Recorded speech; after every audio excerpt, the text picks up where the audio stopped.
BBOR, Black Box Online Radio, coming to you from West Virginia.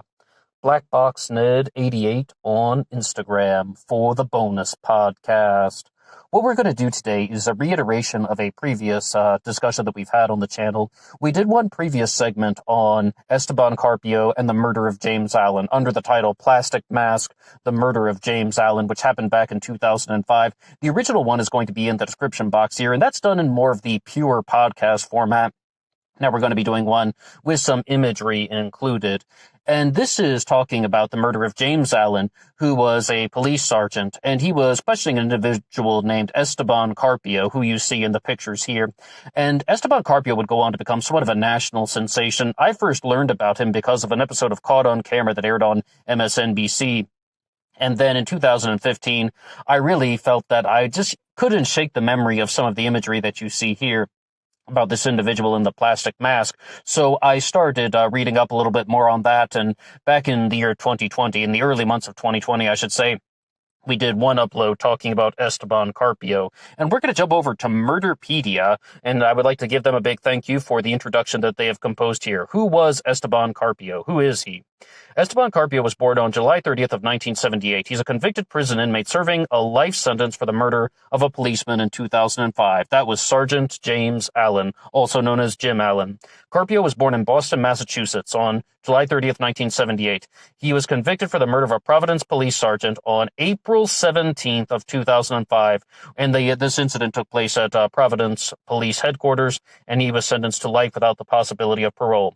What happened, though, is Esteban Carpio was being questioned in regards to the stabbing of an 85-year-old woman, and then he stole the gun right out of the holster of James Allen, and then he shot him twice. Allen died within minutes, by the time paramedics could have arrived, Allen was already dead. And what Esteban Carpio did was he broke through a third-story window, and then he jumped out, landing on a grassy slope that was at the bottom, and then he ran away. In the original upload, I talked about how it took about 45 minutes for the police to accost him, but I was reading in a different article, I might have even been here on Murderpedia, that he was arrested 20 minutes after he jumped out of that third-story window. And as you'll see in the imagery here, that a lot of damage was done to his body, and the police simply said that there were two reasons why this happened. Number one, he jumped out of the third-story window, going through lots of broken glass, mind you. I mean, he broke open the glass and then jumped, but he still cut himself when he was doing that, plus landing on the grassy slope, as well as resisting arrest, and the police had to subdue him. They were having a bit of a discussion about this on that episode of Caught on Camera that I watched back in 2012 or 13, when they were saying, did the police act excessively? Was this a case of police brutality? And the police officers seemed to be making it very clear that, yes, they were very upset that he had shot one of their own. I'm sure they would be. I don't know how they could not be upset with that, but they simply said whatever happened to him was the result of his own actions. And somebody posted about that on a forum that I was reading in 2015, when they were saying that his bruises will heal in a few weeks. The officer that he killed will not have that same luxury. So the real thing to say about that is just that, number one, police brutality can be extraordinarily excessive, but what they really said, their first and foremost line of defense in this one was simply Esteban Carpio did this to himself by resisting arrest, as well as jumping out of a third-story building, the window 3 floors off the ground. And when Esteban Carpio landed on the grassy knoll, he was able to get up and run away. The defense that was composed by Esteban Carpio and his legal defense team was simply stating that he was mentally ill at the time. He was even undergoing a period of psychosis. And the prosecution shot back by saying that this is an individual that knew exactly what he was doing. Number one, he had the awareness to grab Sergeant Jim Allen's handgun. He wasn't completely out of his mind. Number two, there are many windows in this police station in Rhode Island in which he could have jumped out of. He chose the only window that had a grassy slope at the bottom, so he definitely made a very calculated decision, and very simply, he knew exactly what he was doing. He was under pressure for being interrogated about the stabbing of an 85-year-old woman, and he landed on the grassy embankment and then knew to take off. He seemed very calculating. And another thing that was brought up by the prosecution, I think that this was one that was mentioned in the BBC article. No, excuse me, this was from the Providence Journal article when they were talking about Esteban Carpio. And they were saying that the prosecution wanted to also say that he was a very manipulative individual and he was really going for the defense of insanity. And the prosecution put forward the case that he was even lying during his psychiatric interviews, and they elaborated on that somewhat during the trial. But very importantly, they were really trying to show that Esteban Carpio knew exactly what he was doing, and we don't really have to refer to him as an alleged murderer. He was convicted of this crime and sentenced to life without the possibility of parole, which really is a fair sentence based on the heinous nature of the crime. You'll see another thing here in the Washington Post that put up a headline called "In a Mask, an Echo from the Dark Ages." And this is an article that was written in 2005 talking about Esteban Carpio. An echo from the Dark Ages. Is that really what happened? I mean, when you see Esteban Carpio entering into the courtroom, it was shocking. It was something that always stayed with me. I don't think I'll ever really forget the first time that I saw this image. And you could hear his family members shouting out police brutality. His mother was crying. Look what they did to him. And whatever really happened between Esteban Carpio and the police officers, only they know. But what I can say about this is, no matter what, and I know this might sound a little bit harsh, but no matter what, he had to appear in court. He had to appear before the judge after he had been arrested. And I mean, there is no ifs, ands, or buts about it. He murdered James Allen. And when he was taken into court, he had to appear before the judge, and they put that plastic mask on him primarily to prevent him from bleeding all over the area, because that could have caused a whole host of legal issues. And then they could have just said that he was left in improper conditions. They could have, the defense team, they could say things like that he was left in an unsanitary way, and they could say that his rights were violated. These things happen very frequently with lawyers and courtrooms. We see this all the time in the true crime world. So when you're looking at that type of possibility, number one, that's the reason for the mask. And the second reason is, as we said, and just to make sure that somebody doesn't spit or bite on them, as you'll see, though, that we've posted here, there are two different photos of Esteban Carpio in different colored jumpsuits, meaning he had to wear this mask on multiple occasions when he was before the judge. But is this really an echo from the Dark Ages? I mean, I think it's more or less just a bitter reality that people are going to have to accept, that if he had all of these facial wounds, they wanted to make sure that he wouldn't bleed out. And I was listening to an episode of Court TV that was discussing this, and I just remember that one woman on there was saying that it's so dehumanizing to see this man enter into the courtroom. His eyes don't even look like eyes. They look like wax. And I was just thinking, is it really the mask that is dehumanizing, or is it her comments and her viewpoint of the subject that is truly the dehumanizing issue? Well, with Esteban Carpio, though, he would go through an enormous amount of legal battles trying to say that his defense team did not represent him properly. He was trying to say that his lawyers did not truly work on his behalf. He was trying to say that his rights were violated, even without any of those health and sanitary issues. So he has been spending the last 15 years, this is now the year 2020, trying to get this conviction overturned.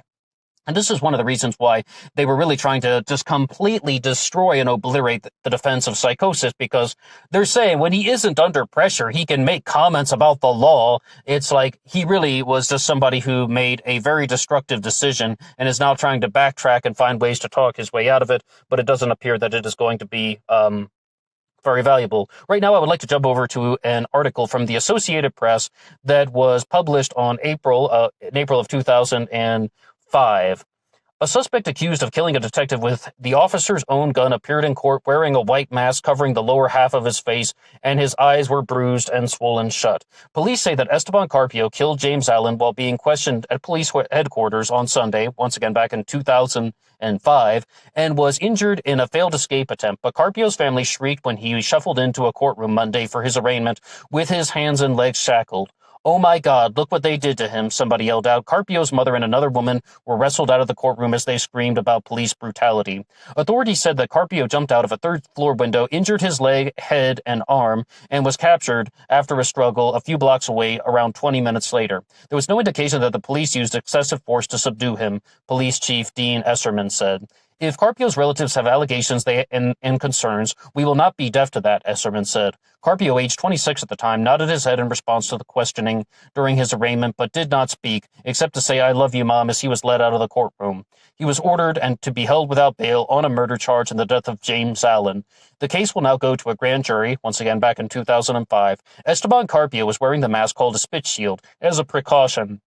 Department of Corrections spokesperson Joy Fox said, "The shields are used when a prisoner is bleeding or if there are concerns that he might be combative." He had been taken in for questioning about the stabbing of an elderly woman when the detective was killed. Carpio's family said that he had recently been experiencing mental problems. But at the same time, as we said, if he had the awareness to jump onto the grassy slope as opposed to one of the more dangerous areas to jump out of from the third-floor window, then he definitely showed awareness of that, as also stealing James Allen's own gun, in making very calculated decisions, trying to protect his own safety. I mean, as crazy as it sounds, jumping out of a third-floor window, but choosing the safest possible escape route. So, I mean, does that really hold up to a plea of insanity or a plea of not guilty by mental disease or defect? It really appeared like that would not work. James Allen was 50 at the time of the shooting and was married and had 2 daughters and had been on the police force for 27 years. A funeral for him was planned on Thursday, once again back in 2005. No charges had been filed in the stabbing of the 84-year-old woman, and Carpio remains a suspect. The woman was expected to recover. That's the 84-year-old woman talking about the previous stabbing. So you can see that Esteban Carpio really was somebody who made some very bad choices in life. And these are some of the things that we were trying to talk about in the initial upload about how, well, we read off a quote from the writer Scott Adams because I was reading his book at the time. And I said that, quoting him, "No matter what has happened to you in life, you can choose a path of constructive, productive behavior, or you can choose a path of non-productive, destructive behavior." And it really appears that Esteban Carpio chose to go down the pathway of someone who was doing something very destructive. And I remember when I was watching some video clips about this a couple months ago, back in June, and they were showing things about how Esteban Carpio was even included in a special that they put out on the local television in Rhode Island about labeling him as one of Rhode Island's most infamous murderers. And they were doing this I guess you would just sort of say relocation effort. They're taking some of Rhode Island's most infamous murderers and moving them to different prisons. And one of them was Esteban Carpio, for the media that you see here of him in the mask. And it really did create a horrific image. I mean, I definitely was, just completely captivated by his presence when I was watching this back in 2013. But at the same time, it's like he put himself in that situation. And whether or not the authorities, the police officers, acted excessively in terms of brutality, unless somebody were to say something, we would never really be able to know that. There would be no way for them to say that he did not just receive these injuries from falling out of the window, as well as being combative during the attempts to resist arrest. Now, I mentioned that article from the Washington Post that is written by Loan O'Neill Parker, and this is called In Mask, An Echo from the Dark Ages. "Sometimes an image arrests us. It halts us mid-word, mid-chew, mid-just about anything and something else, and presents a fixed psychotic requirement. This is a picture of a man in a mask, and you recognize right away that you have to go deeper and know more." I was exactly like that, except I really just, sometimes you just start thinking about things, and then you were like, I really need to learn more about that. I did it about 2 years after I initially learned about Esteban Carpio and James Allen. "Consider the photograph of a 26-year-old Esteban Carpio, an alleged cop killer. Well, he's no longer alleged. He was convicted and sentenced to life without the possibility of parole." Old article. "At his arraignment and in Providence, Rhode Island, in the courtroom. Look past his eyes, dark circles and slit cut in front of the swollen tissue injuries. that he received, said the Department of Corrections in Rhode Island. They claimed he sustained after falling during an escape and resisting arrest. Do not dwell on the attendant drama, his mother, Esteban Carpio, overwrought and crying police brutality, and was led out of the courtroom. Do not dwell on whom you believe. Do not dwell on even if you care. Instead, wrap your mind around the polyurethane mask with holes, the nose, the chin, and the mouth, and where they are secured around his ears with an adjustable elastic. The spit shield, the biter mask, or protection mask. It can have several names, but consider the device. It takes a few moments for your mind to self-Google it, bypassing more benign markers for darker frames of reference. Hannibal Lecter, the man in the iron mask, faceless things, monsters from the id. Now, I mean, I've even compared him to Hannibal Lecter being in this mask because that's what the mask is for. The man in the iron mask, I think that's a little bit excessive. It does look kind of Jason-y, says Loretta Aherns, an office manager for Rip Restraints, the mask's Orange City, Florida manufacturer. Okay, yes, I mean, it does look a little Jason-y, I mean, if you're going to use that adjective. The mask, which Rip officially calls a protection mask, is a stand-in because what is behind the mask is far worse. Consider the questions which came first. A person so bad we had to invent the devices to restrain him, or an object so repellent we had to invent a person inhuman enough to fill it out? Does an alleged cop killer fit the bill? Which bill? If the mask is dug up centuries from now, what will anthropologists say about our artifacts of restraint? A spokesperson for the Providence Police Department wouldn't comment on the Carpio case, but in a statement, the department announced that a joint review will be conducted by the FBI, Rhode Island State Police, and the Providence Police. What happened to Carpio while in police custody? As I said, it is possible that there is excessive brutality. I just don't know how they would ever have been able to prove it. Carpio is accused of killing Providence Police Detective Sergeant James L. Allen on April 17th of 2005. Allen was questioning Carpio at police headquarters about a stabbing that happened a couple weeks prior. Carpio, police say, grabbed Allen's gun, shot him, and jumped out of the third-story window. And not, as we said, he shot him twice, and then he jumped out of the window, and Allen would die within minutes. He showed up in court the next day, wearing the mask. I think with this one here, are they trying to say that there's any type of dehumanizing element going on? Perhaps there is, but at the same time, he was being charged with a murder. And, I mean, he was also wearing that, as we said, first and foremost, it was to evade the possibility of any type of defense about being held in unsanitary conditions if he were to start bleeding in the courtroom. I mean, he's restrained. I mean, they might be able to say something in that way, or let alone health risks. I mean, what if somebody, and I'm not saying Esteban Carpio is this person, but what if somebody had a condition like AIDS or something like that, and they were bleeding out of their face? I mean, other people could risk being exposed to something like that. Once again, I'm not saying Esteban Carpio had AIDS, but what we can say is this spit shield, this type of face mask, this type of guard exists for a reason, and I think that's pretty clear. Now, if an arrestee were ill or bleeding in the courthouse, they'd be transported to the hospital by DC Fire and EMS department, which doesn't use the masks, according to spokeswoman Catherine Friedman, who says she's never seen anything like it. But once again, if it happened immediately in the courtroom and he had to be escorted out, that could cause a whole host of legal issues. That could open up a can of worms. Manufacturers of police and protective gear say the masks have been around for at least a decade and used when correctional officers feared possible infection from HIV or other illnesses, as well as restraining someone from biting or spitting. It has been popular for several years, Aaron said, the RIP Restraints office manager. Since Monday, when Carpio's masked image aired nationally, she has fielded calls, faxed information, and taken several orders for the device from small police departments. Hey, look, I don't think it's a perfect system, but at the same time, I also do not think that it's the most evil thing in the world to send somebody into a courtroom like that. And of course, as you see in one of the images, his eyes are much more swollen than the other ones. I definitely think that people were much more upset about the fact that they believe that he was beaten severely, as opposed to that he had to wear a plastic device to protect the overall sanitary condition of everybody in the courtroom. I think that is the much bigger heart and soul of the issue. And as you heard from some of his relatives, as well as other people in the courtroom, including his mother, they were crying out about police brutality.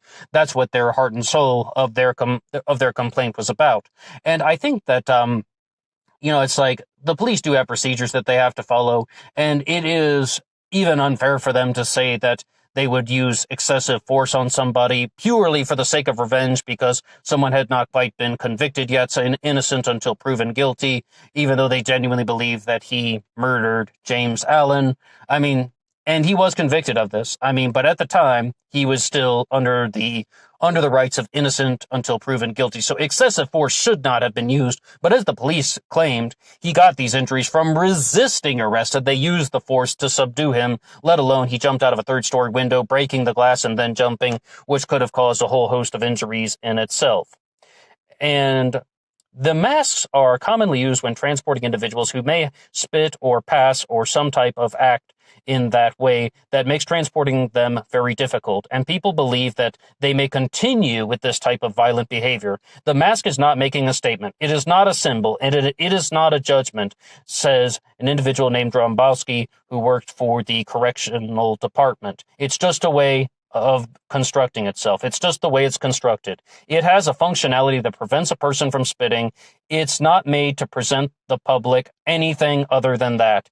And I can agree with that I can agree with that statement to a certain degree, but I definitely think people are much more concerned and they're much angrier about the fact that they think that he was beaten severely. And if he hadn't had his eyes swollen almost completely shut, then I don't think that they would be asking these types of questions. But the fact of the matter is, James Allen was murdered completely unnecessarily. Rest in peace to Sergeant James Allen, and love and prayers to his family. Esteban Carpio was sentenced to life in prison without the possibility of parole for the murder. And I think that's where we're going to have to leave it at that. So if you have anything you would like to say about the murder of James Allen, please drop something in the comments section below. I would love to read your comments. And if you like this upload, you can hit the like button. And please visit our original upload in the more pure podcast format on the murder of Sergeant James Allen, available in the description box. That's all for me now. See you on Instagram for the bonus podcast. Until next time.